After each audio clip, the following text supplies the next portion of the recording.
from JBS Studios in Greater New York, this is the JBS News Update with Teisha Bader. I'm Teisha Bader with the JBS News Update for Thursday, July the 13th, 2017. Representatives from the United States, Russia, the European Union, and the United Nations met today in Jerusalem. The meeting of the so-called Middle East Quartet was the first gathering of the group in some 8 months. U.S. Special Envoy for International Negotiations Jason Greenblatt, who is in Israel this week, represented the U.S. at the gathering. The ambassadors released a statement saying that the meet was to discuss current efforts to advance Middle East peace, as well as the deteriorating situation in Gaza. Earlier today, Greenblatt held a news conference in Jerusalem where he announced the construction of a joint Israeli-Palestinian water pipeline. The Red Dead project, as it is known, was first agreed to in principle back in 2013, but has yet to be implemented. It entails a 137-mile pipeline transporting water from the Red Sea to the Dead Sea and a desalination plant in the Jordanian port of Aqaba, a project that benefits Israel, the Palestinians, and the Jordanians. Greenblatt was joined at the press conference today by Israel's Regional Cooperation Minister Tzachi Hanegbi and the head of the Palestinian Water Authority, Mazen Ghanem. When asked by reporters today about progress on peace talks between Israel and the Palestinians, Greenblatt said he was only taking questions about the water project, saying, "I am proud of the role that the United States and our international partners have played in helping the parties reach this deal, and I hope it is a harbinger of things to come." Greenblatt also met today with Palestinian Authority President Mahmoud Abbas, as well as with Israeli Defense Minister Avigdor Lieberman. He met yesterday with opposition leader Isaac Herzog, as well as with a number of officials and religious leaders at the U.S. consulate in Jerusalem, where a celebratory event was held yesterday in honor of the 4th of July, Independence Day last week. Israeli security forces raided the offices of the Palestinian news station Al-Quds this morning. The station is located in Hebron in the West Bank, and the IDF said it was suspected of having inciting materials. The IDF spokesperson said the operation was part of the ongoing efforts against incitement in the Judea and Samaria region. Israeli Prime Minister Benjamin Netanyahu led a ceremony today marking the 3-year anniversary of Operation Protective Edge, Israel's war with terror group Hamas in Gaza. At the event, Netanyahu pledged to return the remains of 2 IDF soldiers killed in the war being held by Hamas in Gaza. He said, "Our commitment to bringing home Lieutenant Hadar Golden and Sergeant Oron Shaul is still in force. We are not letting go of this holy mission, including in the past few days." He said the same applies to Abra Mengistu and Hisham Asa, Israeli civilians held in the Gaza Strip by a cruel enemy.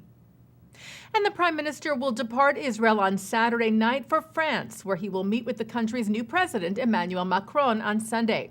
Earlier Sunday, Netanyahu will take part in a ceremony commemorating the 75th anniversary of the Valdiv Roundup, the arrest of over 13,000 French Jews in July of 1942, most of whom were taken from the French stadium to their deaths in Auschwitz. On Monday, Netanyahu will fly to Hungary for an international summit in Budapest, with plans to return to Israel next Thursday. Well, Muslim leaders are traveling across Europe this week, stopping at the sites of terror attacks to remember the victims and to reject and condemn violence.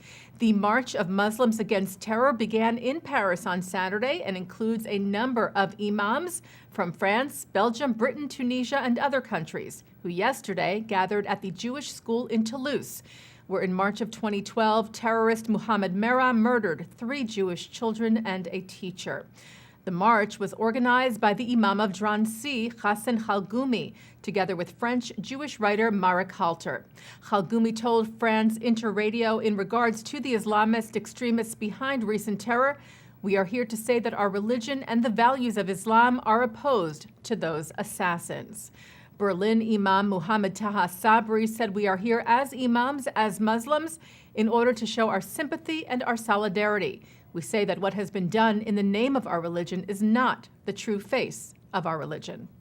The march is stopping at a number of sites, including in Berlin and Brussels, and will conclude in a return to Paris tomorrow, July the 14th. The National Museum in Krakow, Poland has a new and unique exhibit, a collection of artwork done by prisoners at the Auschwitz death camp. Face-to-Face Art in Auschwitz is a never-before-seen exhibit whose opening last week commemorates the 70th anniversary of the creation of the museum at the site of the former death camp.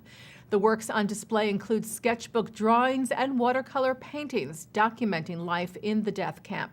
Some of the pieces on display were commissioned by Nazi officers, while others were done in secret. Museum director Dr. Andrzej Bedlej said the exhibition is devoted to a difficult topic, but in this way, we can stop for a moment, look in the faces of the presented authors, stand face to face with the reality which is already gone, and preserve the past in our memory today. And taking a look now at our programming for tonight on JBS for Thursday, July the 13th at 7 o'clock, it's Talmud Study with Rabbi Mordechai Becker. At 7:30, Rabbi David Walpe talks about his book on King David. At 8:30, remarks from Nicholas Kristoff from the URJ conference. At 9, Mark Golub sits down with Herb London on L'chaim. At 10, students from the Alexander Muss High School in Israel talk about their experiences working with the Jewish National Fund's environmental initiatives from Bethel Synagogue in New Rochelle, New York. And coming up right after this newscast tonight at 6:30, In the News with Mark Golub, who speaks tonight with Harvard Law Professor Emeritus Alan Dershowitz. And that's the JBS News Update for Thursday, July the 13th, 2017. I'm Teisha Bader. Thank you.